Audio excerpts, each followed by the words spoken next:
ఉద్యోగం కోసం చూస్తున్నారా? ఓం శక్తి ప్రైవేట్ లిమిటెడ్ కంపెనీలో మార్కెటింగ్ జాబ్స్ 20,000 నుంచి 30,000 వరకు జీతం ఉంటుంది. సంప్రదించండి. ప్రస్తుతం మనతో పాటు ప్రముఖ ఆధ్యాత్మికవేత్త వేదిక్ ఆస్ట్రాలజర్ గోనుగంట్ల సురేష్ బాబు గారు ఉన్నారు. గురుగారితో మాట్లాడదాం. నమస్కారం గురుగారు. మణికంఠ గారు నమస్కారం అండి. గురుగారు, జూలై నెల 2026 విశేషంగా కర్కాటక రాశి వాళ్ళకి ఎలాంటి శుభవార్తలు ఉన్నాయి, ఎలాంటి విశేషాల్లో వీళ్ళు ఎక్కువగా జాగ్రత్తలు తీసుకోవాలి, ఓవరాల్గా వీళ్ళ గురించి ఏం చెప్తారు ఈ నెల? సో ముందుగా మణికంఠ గారు, ఈ జులై మంత్ యొక్క విశిష్టత మనం తెలుసుకుందాము. ఎందుకంటే ఆ మాసం ఎంత గొప్పగా తెలుసుకుంటే ఆ మాసంలో ఉన్న రోజు కూడా అంత గొప్పగా ఉంటుంది, మన లైఫ్ కూడా అంత గొప్పగా ఉంటుంది.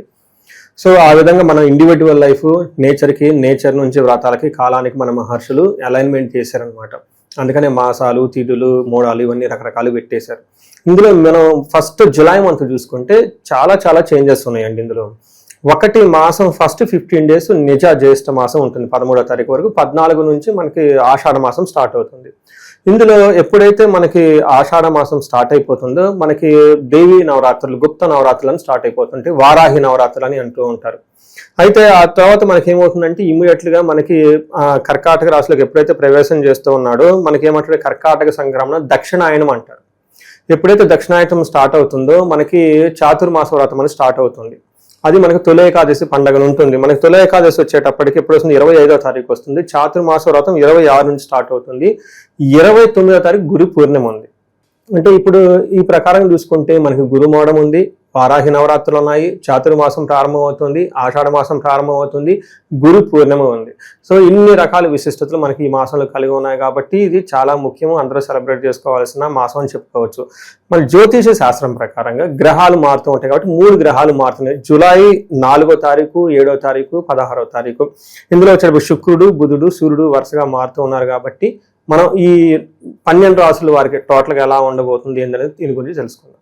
సో కర్కాటక రాశి వారికి న్యూమరిక్స్ స్టాటిస్టిక్స్లో చెబితే ఒక 70% బాగుందండి. వీళ్ళకి బాగుందని చెప్పుకోవాలి. ఒక గ్రహం మాత్రం కొంచెం ఇబ్బంది పెడుతుంది. అది కూడా మేజరుగా సూర్య భగవానుడు వీళ్ళకి జన్మ రాశిలోనే ఉండటంతో కొంచెం ఇబ్బందిగా ఉంటుంది. అదర్వైజ్ మిగతా అన్ని విషయాలు బాగుందని కానీ గమనించాలి. మనకి లఘు గోచారం, సూక్ష్మ గోచారం చెప్పుకోబోయే ముందు ఇందులో ఉన్న నక్షత్రాలు పునర్వసు 4వ పాదం, పుష్యమి 1, 2, 3, 4 పాదాలు, ఆశ్లేష ఫస్ట్ పాదం 1, 2, 3, 4 పాదాలు అంతా ఇందులో ఉంటారు. పేరు బలం చూసుకుంటే హీ, హూ, హే, హో, డా, డి, డూ, డే, డో అన్న అక్షరాలంతా కూడా ఈ కర్కాటక రాశిలో ఉన్నాయని గమనించాలి. మనకి లఘు గోచారము, సూక్ష్మ గోచారం ప్రకారం చూసుకుంటే చిన్న మాటల్లో టోటల్గా మంత్ అంతా ఎలా ఉందో చెప్పుకోవచ్చు. ఇందులో మనకేం చెప్తారంటే స్థాననాశనం, భూలాభం, విత్త సిద్ధిం, పరాభవం అని చెప్తారు. అంటే స్థాననాశనం అంటే ఉన్న ప్లేసుల్లో సరిగా ఉత్సాహంగా లేకపోవటం, ఇబ్బంది పడే అవకాశం ఉండటం, లేదంటే స్థితిని కోల్పోవటం, పదవిని కోల్పోయే అవకాశం ఎక్కువగా ఉంటుంది. భూ లాభం అంటే రియల్ ఎస్టేట్ వాళ్ళకి అంతా బాగుంటుందని చెప్పుకోవచ్చు. విత్త సిద్ధ్యం ధన ప్రవాహం బాగుంటుంది, ధనం విషయంలో అనుకున్న విధంగా బాగుంటుంది. అయితే 10వ స్థానంలో బుధుడు ఉండటం వల్ల కొంచెం మిక్స్డ్గా ఉంటుందని చెప్పుకోవచ్చు. అవమానాలు జరిగే అవకాశం ఉంటుంది, భయం గొలిపే పరిస్థితులు ఉంటాయని తెలుసుకోవాలి. అది కూడా పాక్షికంగా లైట్గా ఉండే అవకాశం ఉంటుందని గమనించాలి.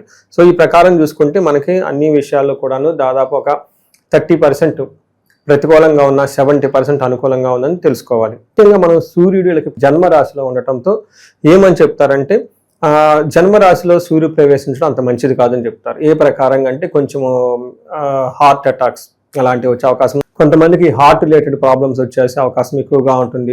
లేదంటే సీవియర్ గ్యాస్ట్రైటిస్ రావటం, చెస్ట్ పట్టుకున్నట్లు ఉండటం, అలానే తర్వాత వీక్గా ఉండటం, ఉత్సాహంగా లేకుండా ఉండటం అని చెప్పేసి రీసెంట్గా సైంటిఫిక్ ఎవిడెన్స్ కూడా చాలా మంది రీసెర్చ్ చేస్తూ ఉన్నారు వీటి గురించి. మెడికల్ ఆస్ట్రాలజీ ఒక సబ్జెక్ట్ ఉంటుంది అన్నమాట, దీంట్లో రీసెర్చ్ చేస్తూ ఉన్నారు.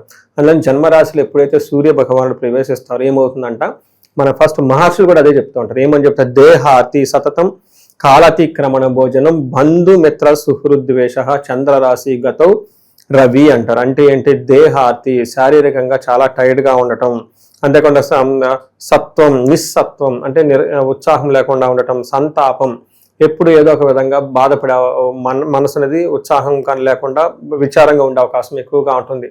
కాలాతిక్రమణ భోజనం టయానికి భోజనం చేయలేరంట. అంతేకాకుండా బంధుమిత్ర సుహృద్వేష బంధువులతోటి, ఫ్రెండ్స్ తోటి గొడవలు పడే అవకాశం ఎక్కువగా ఉంటుందని చెప్తూ ఉంటారు. బేసికల్గా ఇది హెల్త్ రిలేటెడ్ జాగ్రత్తగా ఉండాలి, తెలిసిన వాళ్ళతో కొంచెం జాగ్రత్తగా ఉంటే సరిపోతుంది. అలానే భార్యగా హెల్త్ విషయంలో కూడా కొంచెం జాగ్రత్తగా ఉండవలసిన అవసరం ఎంతైనా ఉంటుంది. కుజుడు 11వ స్థానంలో ఉండటంతో చాలా మంచి సపోర్ట్ ఇస్తూ ఉంటారు. ఈవెన్ సూర్యుడు ఇబ్బంది పెడుతున్నా కానీ కుజుని వల్ల చాలా ఉపయోగం ఉంటుంది, చాలా మంచి సపోర్ట్ ఇస్తారని తెలుసుకోవాలి. ఏ ప్రకారంగా వీళ్ళకి 11వ స్థానంలో కుజుడు ఉండటం వల్ల, ఎప్పుడైతే 11వ స్థానంలో కుజుడు ఉంటారో ఆరోగ్యం, అర్ధలాభం చ సంతోషం, వస్త్రలాభ కృత్, యత్న కార్యానుకూలత్వం, ధైర్యమే ఏకాదశి కుజ అంటారు. అంటే ఈ టైంలో ఏమవుతుంది, ఆరోగ్యం బాగుంటుంది, ధన సంపాదన బాగుంటుంది, సంతోషంగా ఉంటారు, వస్త్రలాభం బాగుంటుంది, యత్న కార్యానుకూలత్వం, ఏదైనా కనుక ఒక పని చాలా ప్లానెడ్గా చేస్తే కలిసి వచ్చే అవకాశం ఎక్కువగా ఉంటుంది, సంపదలు కలిసి వస్తుంది, చక్కగా అవకాశాలు కూడా అందిపుచ్చుకుంటారని చెప్పుకోవచ్చు. అంటే మనకి కుజుని వల్ల యాక్షన్ ఓరియంటెడ్గా కావాల్సిన పనులన్నీ సాధించుకుంటారని చెప్పుకోవచ్చు. అయితే బుధుడు మనకి వీళ్ళకి 12వ స్థానంలో ఉండటం అంత మంచిది కాదు అని చెప్తారు. ఏమవుతుందంటే ఇక్కడ నిత్య సంవాదం, దారిద్ర్యం, ఖుషి, భోజనం, అల్పశః అంటారు. అంటే ఏదైనా పని చేస్తే అందులో ఆదాయం కొంచెం ఉంటుంది, టయానికి భోజనం చేయరు, కొంచెం గొడవలయ్యే అవకాశం ఎక్కువగా ఉంటుంది, ఫైనాన్షియల్గా జరిగే ట్రాన్సాక్షన్స్ ఏవైతే ఉంటాయో అవి బ్లాక్ అయిపోతూ ఉంటుంది, నెట్వర్క్, ఆన్లైన్ ఇవి ఏదైనా గుంటే వాటిలో ఎక్కువగా ఉపయోగం లేకుండా బ్లాక్ అయ్యి కొంచెం ఇబ్బంది పడే అవకాశం ఎక్కువ ఉంటుందని గమనించుకోవాలి. అయితే అగైన్ మనకి ఇందాక చూసారా ఆల్టర్నేటివ్గా సూర్యుడు కొంచెం ఇబ్బంది పెడుతున్నాడు, నెక్స్ట్ గ్రహం సపోర్ట్ ఇస్తుంది. ఇందాక బుధుడు ఇబ్బంది పెడుతున్నాడు, కానీ శుక్రుడు ఇక్కడ పాజిటివ్గా ఉన్నారు. అందుకని ఇక్కడ శుక్రుడు ఏం చేస్తారంటేనండి 2వ స్థానంలో ఉంటే చాలా బాగుంటుంది, వాక్ చాలా బాగుంటుంది, సంపదలు, జ్యువెలరీ కొనుక్కుంటారు, చక్కగా మంచి భోజనం చేస్తూ ఉంటారు, అన్ని విషయాలు బాగుంటుందని చెప్తారు. అయితే మనకి సంస్కృతంలో ఒక శ్లోకం కూడా ఉంటుంది, ఏమని చెప్తారు, కుటుంబ సౌఖ్యం ఆరోగ్యం, స్త్రీ సల్లాపం యశత్కరం, దేహ సౌఖ్యం వస్త్రలాభం చ ద్వితీయ స్థానగే భృగుర్ దిశేత్ అని చెప్తారు. ఎప్పుడైతే కనుక భృగు అంటే శుక్రుడు 2వ స్థానంలో ఉంటారు, ఏమవుతుంది, కుటుంబం సౌఖ్యంగా ఉంటుందంట, దాంతోపాటు ఆరోగ్యం బాగుంటుంది, స్త్రీ సల్లాపం అంటే లేడీస్తో చక్కగా మాట్లాడుతూ విభేదాలు ఏమైనా ఉంటే తొలగిపోయి హ్యాపీగా ఉంటారు. ఇన్ కేసు లేడీస్ అయితే జెంట్స్తో చక్కగా బాగుంటారని తెలుస్తూ ఉంటుంది. యశత్కరం అంటే కీర్తి ప్రతిష్టలు ఉంటాయని చెప్తూ ఉంటారు. దీనితో పాటు దేహ సౌఖ్యం, శారీరకంగా చాలా కంఫర్టబుల్గా ఉంటారు, వస్త్రలాభం, మంచి షాపింగ్ అవన్నీ చేసుకొని మంచి నీట్గా బట్టలు కట్టుకొని హ్యాపీగా ఉంటారని మనకు చెప్తూ ఉంటుంది. దీనితో పాటు టయానికి మంచి ఫుడ్ కూడా తింటారని చెప్పబడడం జరిగిందండి. సార్, ట్రావెల్ చేసే వాళ్ళకి ఏమన్నా సలహాలు, సూచనలు ఉన్నాయంటే దూర ప్రయాణం వెళ్తూ ఉంటారు కదా, వాళ్ళకి ఏదన్నా చెప్పదలుచుకుంటారా? ట్రావెల్ చేసే వాళ్ళకైతే ప్రాబ్లం ఏమీ లేదండి, చక్కగా బ్రహ్మాండంగా ట్రావెల్ చేసుకోవచ్చు, అందులో ఎలాంటి ప్రాబ్లం అయితే ఏమీ లేదు. ఓకే. ఇక సినిమా వాళ్ళకి, రాజకీయ నాయకులకి విశేషంగా ఎలా ఉంటుందంట? వీళ్ళకి బుధుడు మోస్ట్ ఇంపార్టెంట్ అండి. వీళ్ళకి బుధుడు కొంచెం ప్రతికూలంగా ఉండటం వల్ల కొంచెము లేట్గా రిజల్ట్ వస్తుందని చెప్పుకోవచ్చు. ఎందుకంటే అగైన్ ఇక్కడ 2 విధాలు ఉందండి. మూవీ ఇండస్ట్రీలో ఎవరైతే యాక్టింగ్, కళాత్మకంగా క్రియేటివ్ సైడ్ ఉంటారో వాళ్ళకి బాగుంటుంది. బట్ ఎవరైతే మనకేం చెప్తారు యాక్షన్ ఓరియంటెడ్ అవి ఉంటే అవి అంతా వాళ్ళకి ఏమంటారు మాటలు, రైటింగ్, కొంత పార్ట్ అంటే ప్రాసెస్, కంటిన్యూ కమ్యూనికేషన్, ఇలాంటి వాటి విషయాలు ఇబ్బంది పడతారని తెలుసుకోవచ్చు. అగైన్ మూవీ డైరెక్టర్లు ఎవరైతే ఉంటారో వాళ్ళు kind of manager, administrator, executive కదండి, వాళ్ళంతా మేనేజ్ చేస్తూ ఉంటారు. ఇలాంటి వాళ్ళకి అగైన్ అంతా సరిగా ఉండదు, ఎందుకంటే సూర్యుడు వీళ్ళకి సంత అనుకూలంగా లేదు కాబట్టి. అగైన్ వీళ్ళ కింద పనిచేసే టీం ఉంటారు, స్టంట్ టీము, కొన్ని డిపార్ట్మెంట్లు ఉంటాయంటే హైలీ అగ్రెసివ్, యాక్షన్ ఓరియంటెడ్ ఉంటాయి అన్నమాట, వాళ్ళంతా బాగుంటుంది అని చెప్పుకోవచ్చు. అంటే టోటల్గా ఈ రాశి వాళ్ళకి మిక్స్డ్గా ఉంటుంది, వాళ్ళ ఉన్న ఫీల్డ్ను బట్టి చూసుకుంటే సరిపోతుంది. ఈ రాశికి సంబంధించిన నక్షత్రాలు వాళ్ళకి ఎలా ఉండబోతుంది? నక్షత్రం చూసుకుంటే పునర్వసు, పుష్యమి, ఆశ్లేష 3 నక్షత్రాలు. ఇందులో పునర్వసు నక్షత్రం వాళ్ళకి చూసుకుంటే పాజిటివ్ సైడ్లో క్షేమంగా ఉంటారు, సంపదలు ఉంటుంది, ధనలాభము, మృష్టాన్న భోజనము, ఫారిన్ రిలేటెడ్, ఫారిన్లో ఉన్న వాళ్ళకి బాగుంటుంది. అయితే ఛాలెంజెస్ ఏముంటుందంటే నాశనము, మృత్యు భయము అని చెప్తూ ఉంటారు. అంటే ఏదైనా పని చేస్తే అందులో సరిగా కలిసి రాదు. రెండోది మృత్యు భయం అంటారు, అంటే భయపడుతూ ఉండే అవకాశం ఎక్కువగా ఉంటుంది. అంటే ఫ్యూచర్ ఉంటుందా, అసలు ఎడిపోతుంది, ఏమవుతుంది, ఏం జరుగుతుంది, రకరకాల ఆలోచనలు వచ్చేసి భయపడుతూ కూర్చునే అవకాశం ఎక్కువగా ఉంటుందని గమనించాలి. ఇంకా సేమ్ పుష్యమి నక్షత్రం వాళ్ళకి పాజిటివ్ సైడ్లో క్షేమంగా, సౌఖ్యంగా, ధనలాభము, మృష్టాన్న భోజనము చక్కగా బాగుంటుంది. అన్ని విషయాల్లో వీళ్ళకి కూడాను మృత్యు భయము, నాశనం ఎక్కువగా కనిపిస్తూ ఉంటుంది. ఆశ్లేష నక్షత్రం వాళ్ళకి సేమ్ ఇలానే లాభప్రదంగా ఉంటారు, క్షేమంగా ఉంటారు, సౌఖ్యంగా ఉంటారు, మృష్టాన్న భోజనము, చక్కగా భోజనం అంతా తింటూ ఉంటారు. అయితే వీళ్ళకి మృత్యు భయం ఎక్కువగా ఉంటుంది. ఆశ్లేష నక్షత్రం వాళ్ళకి చాలా బాగుంది, నక్షత్రం ప్రకారం చూసుకుంటే వీళ్ళకి మృత్యు భయం అని చూపిస్తూ ఉంటుంది. మిగతా అన్ని విషయాలు నార్మల్గా ఉందని గమనించాలి. సో మనం ఇదంతా గోచార ఫలితాల కింద చెప్పుకుంటామండి మణికంఠ గారు. దీని ప్రకారం ఏంటంటే ఒక 30% మాత్రమే ఇప్పుడు మనం చెప్పుకునేవి వాళ్ళకి అప్లై అవుతాయి. అయితే ఇండివిజువల్ జాతకం చూపించుకోవడం చాలా చాలా ముఖ్యం. కొంతమందికి ఎవరికైతే ఏజ్ 40 to 50 ఇయర్స్ మధ్యలో ఉండేసి, అంటే +or- 40 ఇయర్స్, దీన్ని మిడ్ లైఫ్ క్రైసిస్ అంటూ ఉంటారు చాలా మందికి. లేడీస్కి పోస్ట్ మెనోపాజ్ అని, ప్రీ మెనోపాజ్ అని, జెంట్స్ కూడా ఏమంటారంటే కొంచెం హార్మోనల్ చేంజెస్ ఉన్నాయని చెప్తూ ఉంటారు. అంటే సడన్గా ఏమవుతుందంటే వాళ్ళ లైఫ్లో 10 ఇయర్స్ కెరియర్ గ్రోత్ సక్సెస్ఫుల్గా ఉండి, అకాడమిక్స్ అంతా సక్సెస్ఫుల్గా ఉండి, వాళ్ళ లైఫ్లో ఒక మేనేజర్ లెవెల్లో ఒక ఉన్నతమైన పొజిషన్కి ఆల్రెడీ వచ్చి, ఇప్పుడు లైఫ్లో ఒక స్టాగ్నేటెడ్గా ఫీల్ అయి ఉన్నారు, గ్రోత్ లేదు, వ్యాక్యూమ్ వచ్చింది, జాబులు పోయి ఇబ్బందులు పడిపోతున్నారంటే ఒక్కసారి వాళ్ళు సీరియస్గా జాతకం చూపించుకోవడం చాలా చాలా ఇంపార్టెంట్. ఎందుకంటే ఈ టైంలో వాళ్ళకి గ్రహ శాంతులని, లేదంటే గ్రహ దోషాలని, లేదంటే శాపాలని ఉంటాయి అనమాట. ఈ శాపాలు వాళ్ళకి ఎఫెక్ట్ అవుతూ ఉంటాయి అనమాట. జనరల్గా మనకి ఏం చెప్తారంటే మోడర్న్ సైకాలజీలో మిడ్ లైఫ్ క్రైసిస్ అని చెప్పేస్తూ ఉంటారనమాట. బట్ జ్యోతిష శాస్త్రంలో దానికి చాలా వివరణ ఇచ్చారనమాట. శాపాలని, గ్రహ దోషాలని అవన్నీ. ఒకసారి వాళ్ళ గ్రహాలు ఇండివిజువల్గా జాతకం చూపించుకోవడం చాలా ముఖ్యం. వాళ్ళకి ఫైనాన్షియల్ ప్రాబ్లం ఉన్న స్వర్ణలక్ష్మి విశేష హోమం చేయించుకోవటము, ఏమైనా కానీ హెల్త్ కాంప్లికేషన్స్ ఉంటే ఆయుష హోమం చేయించుకోవటం, అంతేకాకుండా చండీ హోమం, అందరికి ఏదైనా కనుక సీరియస్ ప్రాబ్లమ్స్ కన్సర్న్స్ ఉంటే కనుక చండీ హోమం చేయించుకోవటం, ఇలా మన్యు పాశుపత అభిషేకాలు ఇవన్నీ చేయించుకుంటే వాళ్ళ యొక్క ఎలాంటి సమస్య ఉన్నా కానీ సమస్యకు సంబంధించిన పరిష్కారాలు మనం కనుక్కోవచ్చు. భార్యాభర్తల మధ్య అన్యోన్య దాంపత్య పాశుపత అభిషేకం అని చెప్పేసి ఇలా అన్నీ చేసుకోవచ్చు. అయితే మనకి ఈ నెల 14వ తారీఖు, అంటే జూలై నెల 14వ తారీఖు నుంచి 22 వరకు వారాహి నవరాత్రులు సెలబ్రేట్ చేస్తూ ఉన్నాం. అంటే నాకు ఇది వచ్చేటప్పుడు పబ్లిక్ మీడియాతో ఇంటరాక్ట్ అవటం థర్డ్ పండుగ అని, లేదంటే 4th అయి ఉండొచ్చు, 3rd or 4th.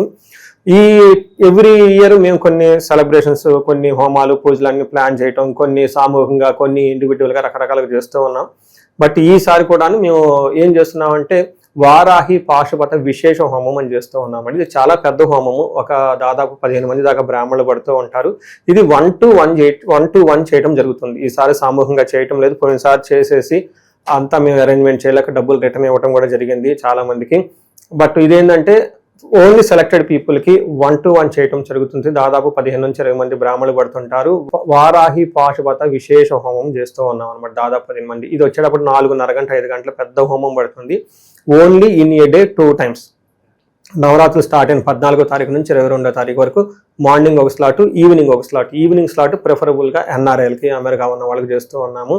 దీనివల్ల ఎందుకు చేయించుకోవాలంటే ఫస్ట్ కార్యజయం, చాలా నాలెడ్జ్ ఉంది, ఎగ్జిక్యూషన్ చేయలో ఫెయిల్ అయిపోతున్నాం అనుకున్న వాళ్ళకి వారాహి అమ్మవారికి చేయించుకోవాలి. రెండోది తగాదులు, శత్రుబాధలు ఏమైనా ఉంటే దానికి సంబంధించి చేసుకోవాలి, డైరెక్ట్గా ఇండైరెక్ట్గా ఎవరికైనా ప్రాబ్లమ్స్ ఉంటే చేయించుకోవాలి. మూడోది రియల్ ఎస్టేట్ పీపుల్ ఎవరైతే ఉన్నారో, స్టాగ్నేటెడ్గా ఉన్నారో, నేను ఎక్కడో ఆర్టికల్ చూస్తాను, 80,000 అపార్ట్మెంట్లు ఏమో అన్యూజ్డ్, కొంతమంది పేమెంట్ కట్టేసి డ్రాప్ అయిన వాళ్ళు మొత్తం లాక్ అయి ఉన్నారనమాట. ఇలాంటి ఎవరైనా రియల్ ఎస్టేట్లో వాళ్ళు ఉన్నా కానీ లైఫ్లో ప్రోగ్రెస్ లేదు, ధనం లేదు అని అనుకుని ఎవరైనా కనుక అనుకుంటూ ఉంటే ఇది వాళ్ళకి ఈ నవరాత్రుల టైంలో చాలా మంచి ఒక అవకాశము. ఇంట్రెస్ట్ ఉన్న వాళ్ళు మాత్రం ఖచ్చితంగా ఫోన్ చేసి అపాయింట్మెంట్ తీసుకోండి. ఒకసారి మళ్ళా చెప్తున్నాను, 18 కంటే హోమాలు ఎక్కువ చేయలేము. In a day only 2, morning and evening. Morning preferable ఇండియన్స్కి, ఈవినింగ్ స్లాట్ NRIస్కి మేము అరేంజ్మెంట్ చేస్తున్నామండి. దీన్ని సద్వినియోగం చేసుకోవాలని చెప్పేసి నేను కోరుకుంటూ ఉన్నాను. ఇక ఎలాంటి పరిహారాలు వీళ్ళకి సూచిస్తారు ప్రస్తుతం ఉన్న గ్రహస్థితి బట్టి వీళ్ళకి? పరిహారాలు చూసుకుంటే వీళ్ళకి మిక్స్డ్గా ఉంది కాబట్టి అండి, బేసికల్గా సూర్యుడికి సంబంధించి సూర్యగ్రహ సంపూర్ణ శాంతి పూజలు అని ఉంటాయండి. ఈ పూజలు చేపించుకుంటే చాలా బాగుంటుంది. తర్వాత వీళ్ళకి మృత్యు భయం అని ఎక్కువగా చూపిస్తూ ఉంటుంది, అంటే అనవసరంగా భయపడే అవకాశం ఎక్కువగా కనిపిస్తుంది. దీనికి వీళ్ళు చండీ హోమం చేయించుకుంటే చాలా పవర్ఫుల్గా ఉంటుంది, చక్కగా చేయించుకోవచ్చు. ఇన్ కేసు చండీ హోమం ఎవరైనా చేయించుకోలేని వాళ్ళు ఆదిత్య హృదయ స్తోత్రం చదువుకుంటే చాలా బాగుంటుంది. ఆదిత్య హృదయ స్తోత్రం విత్ హనుమాన్ కార్యసిద్ధి మంత్రం కాంబినేషన్ చదువుకుంటే ఇంకా చాలా పవర్ఫుల్గా ఉంటుంది. అవి చేస్తే సరిపోతుందండి. ఓవరాల్గా ఈ రాశి వాళ్ళకి ఈ మాసం ఎలా ఉండబోతుందో మంచి విశ్లేషణ అందించారు. ధన్యవాదాలు. ధన్యవాదాలండి.